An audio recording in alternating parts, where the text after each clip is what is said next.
در شهر بختر صوب قرغنتپه خادمان اگنتی مبارزه با مواد مخدر فروشنده این مواد را اشکار و بازداشت کردند. با اطلاع مرکز رابطه با جامعه این اگنتی هفته گذشته ماموران دولت بهاریدین ساکن نویای وسه که فعلا در شهر کلوب زندگی میکند با گمان دست داشتن در فروش مواد مخدر بازداشت نموده از وی 21 گرم حشیش را اشکار میکنند.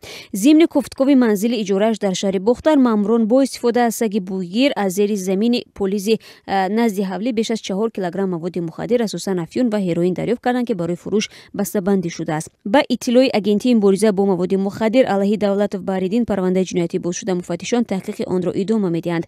طبق اطلاع رسمی فعلا در ولایت ختلان 1279 محتاط مواد مخدر رسما ثبت نام شدند. تنها در شهر بختر تعداد چنین بیماران برابر 197 نفر بوده است. این آمار گواهی آن است که در میان هر 100,000 اهالی ولایت 183 نفر معتاد مواد مخدر می باشند.